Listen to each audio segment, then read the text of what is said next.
Good morning, students. Welcome to online platform of Shri Academy. Today we are going to do the chapter number 13, No Room for a Leopard. So, here, this story is written by Ruskin Bond.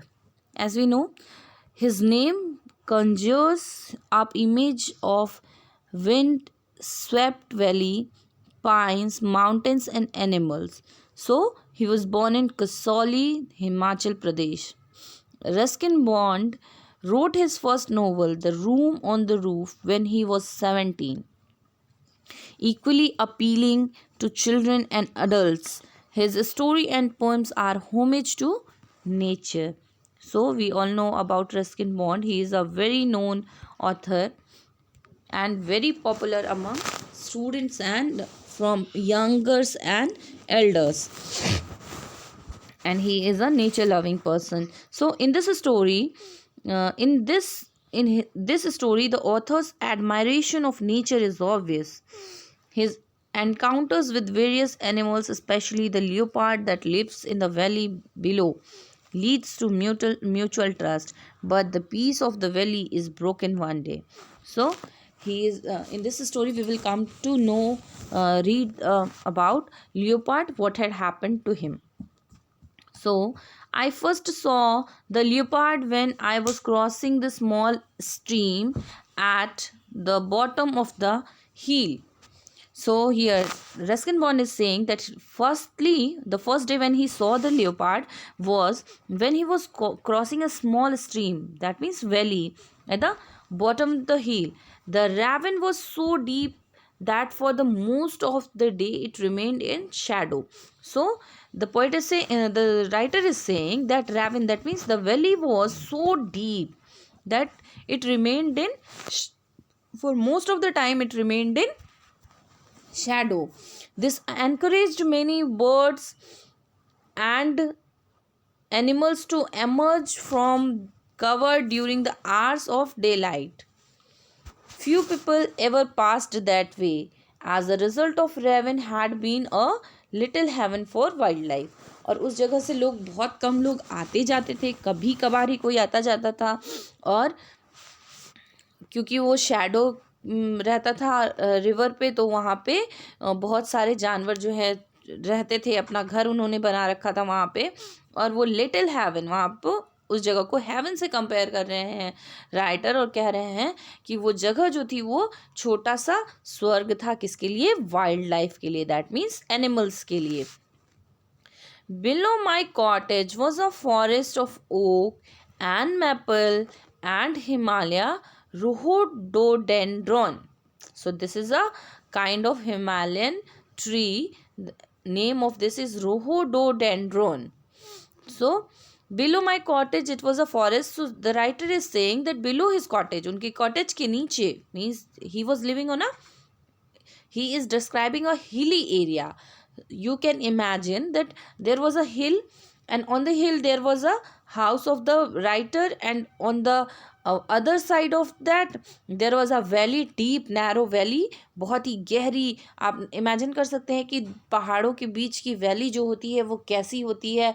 Steep slopes होते हैं पहाड़ के, और बहुत गहरे नीचे से पानी बह रहा होता है। तो वहाँ, यहाँ पे पोइट जो है उस जगह को डिस्क्राइब कर रहे हैं। फिर वहाँ पे किस किस फॉरेस्ट था, और वो उसमें कौन कौन से ट्री थे? ओक ट्री था, मैपल ट्री था, फिर हिमालयन रोहोडोडेंड्रन थे। A narrow part twisted it's way down through the trees, और एक नैरो पाथ था। वो किस चीज़ का पाथ था? वैली का, जो कि ट्रीज के वजह से इधर उधर से घूमता हुआ, मीन्स वैली जो है कई जगह पे मुड़ी हुई थी। At the bottom of the hill a path led on to grassy swards surrounded by wild dogs roses. The stream ran close by the verge tumbling over smooth pebbles. और क्या था बॉटम ऑफ द हिल पे? क्या था? एकदम हिल के नीचे वाले साइड पे पाथ था जो ग्रासी वर्ज क्या था कि पैचेस थे ग्रास के on the edge of the valley, steep valley.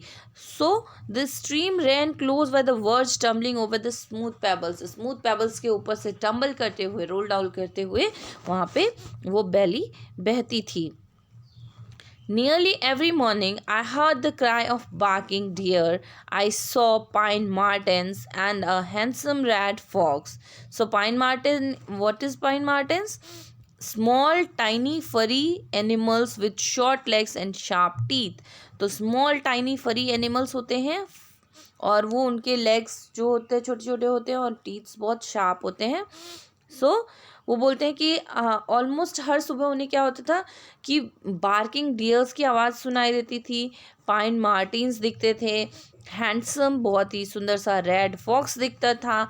I recognised the footprints of bear, और वो बियर के फुटप्रिंट्स को पहचान लेते थे. दैट मीन्स यहाँ पे वो कह रहे हैं कि उन्होंने बियर तो नहीं देखा बट बियर के फुटप्रिंट्स देखे थे.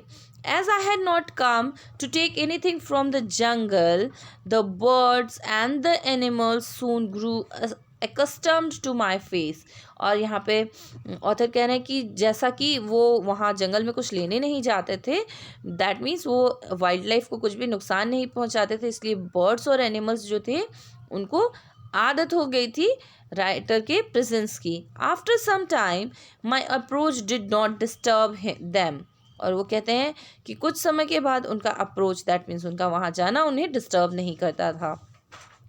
The langurs in the oak and rhododendrons tree, who at first would go leaping through the branches at my approach, now watched me with some curiosity as they munched up the tender green shoots of the oak. And now what the writer is saying, the writer is saying that कि जो लंगूर जो रोहोडोडेंड्रॉन tree पे, Himalayan tree पे जो leap करते थे, उनके approach पे ब्रांचेस पे जंप करते थे, वो एक दिन उसे बहुत ही क्यूरियसिटी, बहुत अजीब तरीके से देखते हैं एज दे, और क्या करते हुए देखते हैं कि वो green shoots of the oak tree के जो हरे हरे छोटे छोटे से टहनियाँ होते हैं उनको तोड़ करके वो खा रहे थे.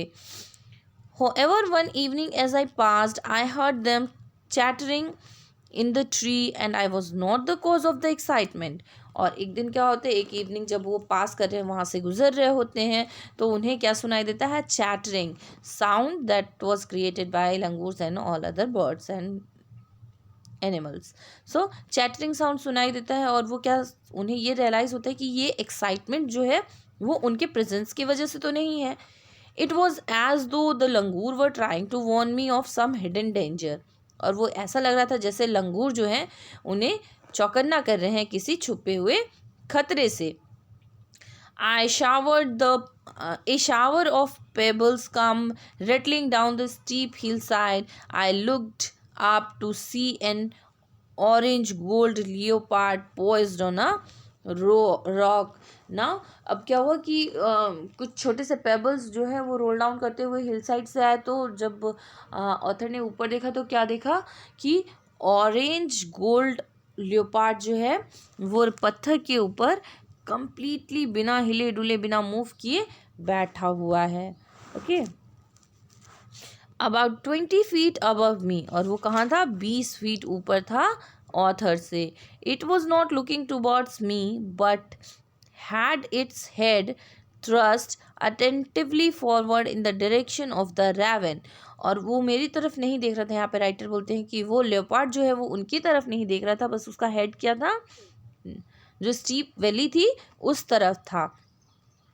It must have sensed my presence because it slowly turned its head and looked down at me. और शायद उसे ऑथर के वहाँ होने का अंदाज़ा लग गया था और उसने धीरे से अपना हेड जो है वो टर्न किया और looked down at ऑथर की तरफ देखने लगा. It seemed a little puzzled at my presence there. और वो थोड़ा सा puzzled यानी confused लगा ऑथर के presence से. Okay students, this is also a very interesting story. We will do the remaining portion of the story in the next video. Thank you and have a good day. Hope you are understanding the poem. If you the story. If you have any problem, you can call and ask me.